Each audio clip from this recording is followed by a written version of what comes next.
They are trying to manipulate our children, and it's easier and easier. Why?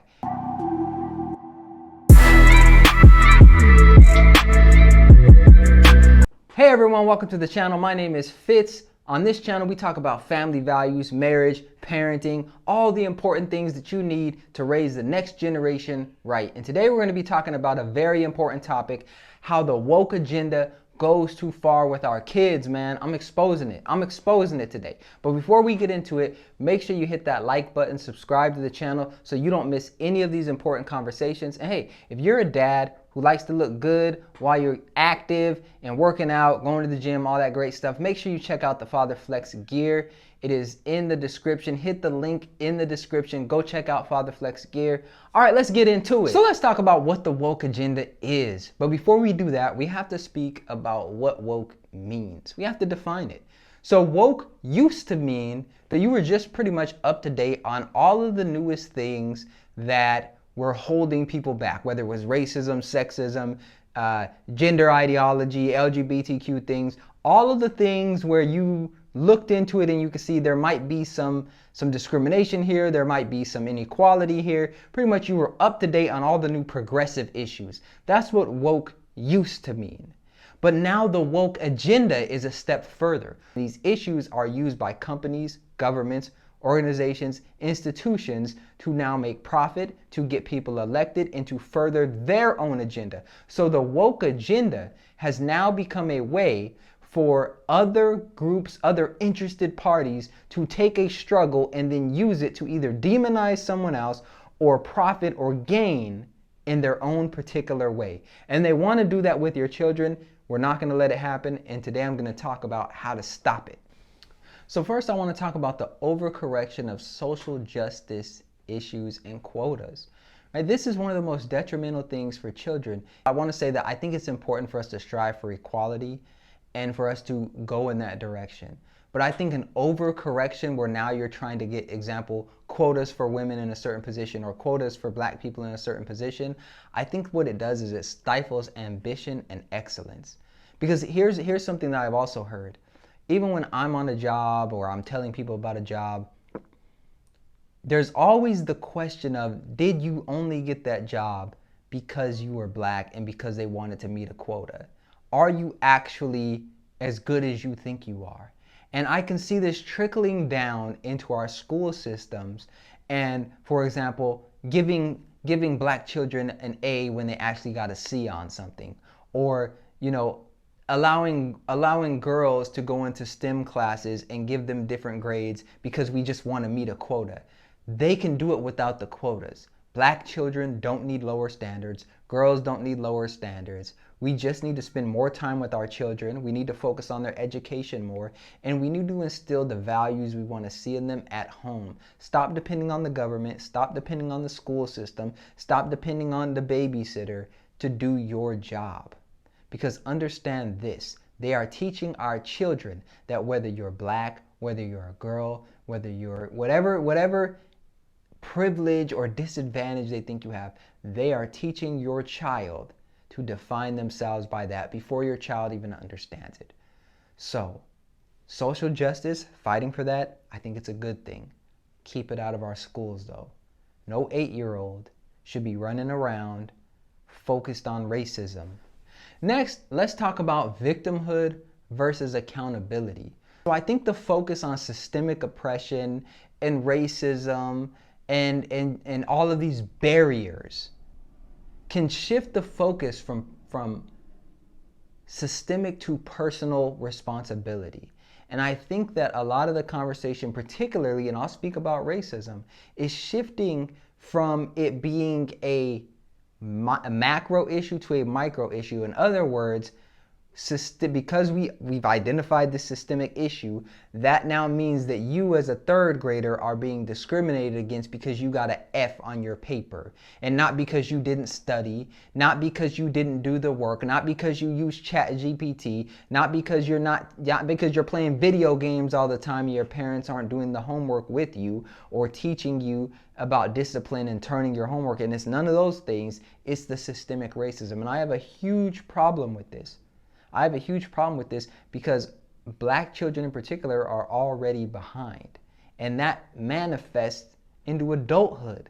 So if you have low standards in your childhood, what do you think you're going to have in your adulthood? And I'm not even putting it on the kids at this point. They do hold some responsibility. But as parents, we have to make sure that our kids understand that there are standards and there are boundaries.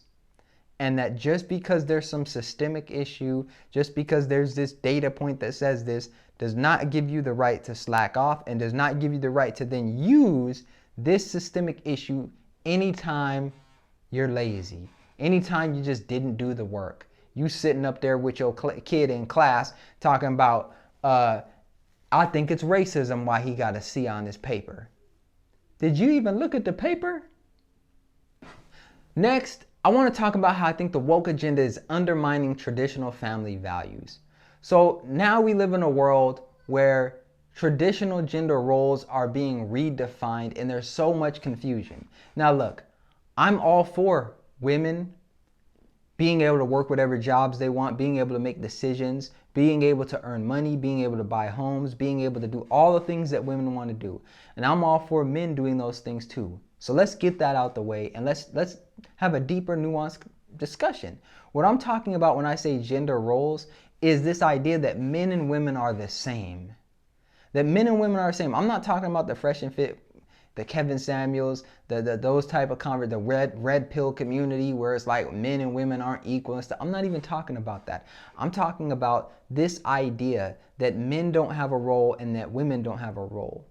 Right? And understand this. When I say role, I'm not saying you have to fit into a box. What I'm simply saying is that, for example, if you are raising daughters, but you are raising them to be masculine, understand that when they go out in the world to try to find a husband, it may not go well for them.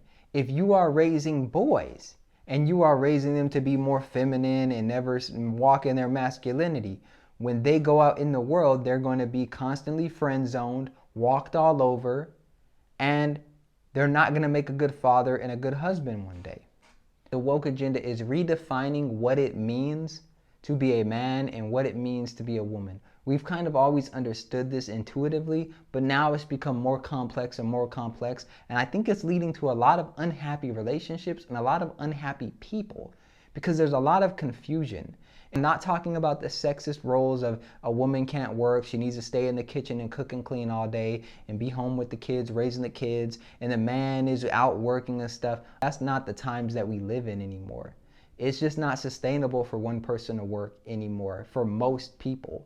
It's not sustainable for men to have all of this control and power and for women to have none of it.